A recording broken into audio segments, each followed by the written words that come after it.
오늘 말씀은 그리스도인의 신앙과 사역의 놀라운 균형 감각을 보여주고 있습니다. 사도는 자신이 사도라고 불릴 자격이 없다고 고백을 합니다. 지난날 하나님의 교회를 엄청나게 박해했던 것이 다른 사람은 잊어도 자기는 생생하게 기억을 할 것입니다. 그가 이 잔혹한 행위들은 평생 동안 자신의 기억 속에서 사라지지 않았을 것입니다. 그래서 사도로 부름을 받고 일을 하면서도 나는 사도가 되기에는 부적합한 사람이다, 이렇게 고백을 하죠. 그런데 이 바울의 인생에 엄청난 반전이 일어납니다. 바울에게 하나님의 은혜가 임한 것입니다. 그것도 보통 은혜가 아니죠. 교회를 없애려고 애썼던 그를 하나님은 교회를 세우는 사람으로 불러내셨다 하는 것입니다. 엄청난 이 반전의 은혜를 바울이 받았습니다. 그 감격 얼마나 대단했겠습니까? 우리 같으면 네가 나를 힘들게 했으니 맛 좀 봐라 하고 죽여버릴 수도 있는 게 하나님이신데, 오히려 죽을 짓을 한 이 바울을 살리시고 하나님처럼 살아가도록, 하나님의 일을 하는 사람이 되도록 반전의 은혜를 베풀어 주셨습니다. 그렇다면 그 정도 큰 은혜를 받았으면 이제 그 은혜 받은 거 그냥 간증하고 풀어먹고 돈 벌고 호의호식하면 살 수 있을 겁니다. 그냥 가만히 있어도 사람들이 자기를 찾아와서 돈 던지고 갈 정도의 그런 사람이 될 것입니다. 그런데 그 큰 은혜를 주신 하나님께서 알아서 다 해주실 것 같은데요, 어떻습니까 여러분? 우리는 신앙생활을 어떻게 하겠습니까? 내가 죽었다가 살아났어요. 그러면 가만히 앉아서 이 플랜카드 하나만 붙여놓고 돈 짭짤하게 벌 수 있을 겁니다. 근데 바울은 그렇지 않았죠. 바울은 그 은혜에 감격하여서 어떤 사도들보다도 더 열심히 주의 일을 수고로 하였습니다. 만약에요, 자신이 열심히 수고하지 않았다면 하나님의 베푸신 은혜가 헛될 수도 있었다 고백할 정도로 열심히 했습니다. 바울은 열심히 수고해서 많은 열매를 맺었습니다. 그렇다면 그것도 사도 바울의 열매일까요? 그렇지 않습니다. 사도 바울은 그것이 자신이 한 일이 아니라고 고백을 합니다. 방금 전에 누구보다도 내가 열심히 일을 합니다라고 해놓고도 그 일의 열매가 내가 맺은 것이 아니에요, 이렇게 말한다는 것입니다. 그럼 누가 했습니까? 사도 바울을 불러내시고 함께 하신 하나님께서 하셨다는 것이죠. 그래서 바울은 자신의 존재와 또 자기 자신의 삶 전체를 하나님의 은혜로 시작해서 하나님의 은혜로 끝을 맺어 나가고 있습니다. 이것이 바로 균형 감각입니다. 은혜를 받고 폼 잡다가 멸망을 당하는 사람이 대부분이에요. 그런데 은혜를 받고 그 은혜에 감격하여서 더 열심히 수고하고 난 이후에도 이것 또한 하나님의 은혜입니다 고백하는 사람은 세상을 들었다 놓았다 할 수 있는 하나님의 기적들을 일으키는 사람이 되고도 남을 줄 믿습니다. 우리는 어떻습니까? 은혜 받았어요. 그런데 그 은혜에 감격하여서 많은 수고를 하며 그 수고로 말미암은 열매 또한 하나님의 은혜라고 고백할 수 있습니까? 별로 없어요. 제가 간증을 많이 들어봅니다만 들을 때마다 힘든 부분이 그거였습니다. 우리 모두 다 간증거리가 많거든요. 그런데 그 간증이라는 것이 하나님의 이름을 팔아먹을 때가 많더라고요. 하나님의 이름 팔아서 자기가 이득을 보고 높아지는 그런 것을 많이 보니까 힘이 들어요. 여러분, 오늘 우리는요, 양극단에 빠지는 경우가 참 많습니다. 이를테면 어떤 사람은 내 힘으로, 내 배운 지식으로, 내 성격, 내 인내력, 내 가지고 있는 노하우로 뭐든지 할 수 있다라고 생각을 하고 신앙생활을 하는 분들이 있어요. 우리 다 의외로 그런 생각 많이 합니다. 여러분 숟가락을 오늘 아침 숟가락을 여러분 스스로 들 수 있다라고 생각하면 곤란합니다. 내가 숟가락을 드는 것도 하나님의 은혜입니다.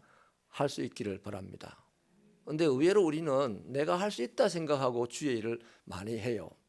그 사람 그 일을 열심히 해서 열매를 보게 되죠. 근데 그 열매를 보게 되면 그 사람에게 나타나는 이제 정상이 딱 하나 나타납니다. 공동체 안에서 교만해집니다. 내가 했다 이렇게 되는 거죠. 교만해진 사람의 그 인생의 마지막은 어떻겠습니까?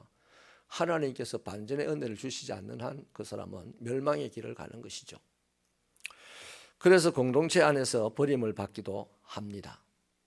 반대로 어떤 사람은 하나님은 은혜로운 분이니까 하나님이 알아서 다 하신다 이렇게 생각을 하고서 아무것도 안 합니다. 오히려 이것을 믿음이라고 생각하는 사람들도 있습니다. 믿음 좋아서 하나님이 다 하실 거야. 나는 기도원에 앉아서 기도만 하면 끝나. 뭐 이런 사람들 많이 있습니다. 그러나 이런 사람들일수록요, 일이 자기가 원하는 시간에 이루어지지 아니하면 하나님을 원망하게 됩니다. 그래서 신앙이나 사역의 균형 감각이라는 것이 굉장히 중요하다는 거죠. 우리 새벽교회 성도들은 이제 이 순례위기 40을 하면서 이런 부분에서 좀 터득을 하고 신앙생활을 하게 되기를 바랍니다. 균형 감각이 있어야 돼요. 바울과 같이 이 두 태도를 잘 견지하셔야만 그 사람의 신앙생활이 아름답게 드러납니다. 일단요, 하나님의 은혜에서 우리는 출발을 해야 되겠죠. 우리의 존재 자체가 하나님의 은혜로 시작된 것이지 않습니까? 그렇게 하나님의 은혜를 인정하는 자세로 시작하고 나면요, 이제는 최선을 다해서 하나님이 원하시는 일들을 해야 합니다. 그건 누구보다도 열심히 해야 됩니다. 그러면 그 사람의 문제도 해결되고 또 신앙과 사역의 열매도 거두게 될 것입니다. 그렇게 할 수 있었던 것 또한 하나님의 은혜로 고백해야 합니다. 그러니까 일이 시작이 되고 또 노력을 하고 열매를 맺는 이 모든 과정에서 순간순간 하나님의 은혜로 일을 시작했습니다. 하나님의 은혜 가운데 일을 하고 있습니다. 하나님의 은혜로 일이 끝났습니다. 내가 오늘도 이 자리에 있는 것이 하나님의 은혜입니다. 이렇게 고백할 수 있는 사람이 다음 일도 아름답게 할 수가 있는 거예요. 여러분, 우리가 우리 된 것은 무엇입니까? 보통 나의 나 된 것은 이러는데 우리가 우리 된 게 뭐가 우리가 된 겁니까? 세 가지 차원에서 정리가 됩니다. 우리는 일단요, 하나님의 구원을 받았습니다. 우리가 우리 됐다는 것은 구원받은 자가 되었다는 것이죠. 그래서 하나님의 자녀가 되었고 죄 용서함을 받았고 영원한 생명을 얻은 게 우리 된 겁니다. 그 다음 또 하나는 우리가 우리 된 것은 우리는 직분을 받았습니다. 천국 백성이 되었고 그리스도인이 되었고 교회의 일원이 되었습니다. 그러니까 천국 백성답게 살아야 되고 그리스도인답게 살아야 되고 교회의 일원으로 살아야 하는 거죠. 내가 중심이 아닙니다. 교회 안에 내가 한 기퉁이를 차지하고 있는 거예요. 아멘이십니까? 마지막으로 우리가 된 게 뭐냐면 사명을 받았다는 것입니다. 거창하게 말하면 하나님의 나라를 세워나가는 일을 받았다는 것이죠. 그 일 하라고 이제 우리가 그리스도인 되고 구원받고 직분받고 한 겁니다. 자, 그런데요, 이걸 하나님의 나라 이러니까 그냥 하나님의 나라 하는 나라 말만 하고 끝이 나는데 쉽게 말하면 올바로 살고 평화로운 공동체를 만들고 기쁨이 넘치는 공동체를 만드는 것이 바로 하나님 나라 일입니다. 천국은 의와 평강과 희락이라고 했습니다. 그래서 우리는 죽은 자 살리고 그거는 말할 필요 없어요. 그렇든 말든 그건 상관이 없고 우리가 꼭 말하고 우리가 의지를 가지고 살아야 되는 것은 올바로 살아야 됩니다. 올바로 살려는 몸부림이 있어야 돼요. 그게 천국 만드는 제일 첫걸음입니다. 그 다음 우리의 모임이 평화롭게 되려고 나를 드려야 됩니다. 그 다음 우리 모임 안에 기쁨이 충만하게 하려고 나를 드려야 되는 거예요. 그 모임, 그 공동체가 가정일 수도 있고 직장일 수도 있고 또 사회, 학교, 나라일 수도 있습니다. 또 전 세계일 수도 있죠. 그래서 내가 있는 그 공동체의 올바름을 위하여, 평화를 위하여, 기쁨을 위하여 나를 드리는 것이 바로 교회가 할 일이요, 그리스도인이 할 일입니다. 그러라고 우리는 교회 공동체로 모인 것입니다.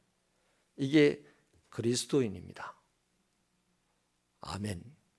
그래서 우리가 우리 된 것은 하나님의 은혜인데, 그 은혜를 제대로 고백하고 살아가는 사람은 의와 평강과 희락을 내 가정, 직장, 사회, 나라, 교회 안에서 이루는 걸 위하여 자기를 드립니다. 기도하시겠습니다.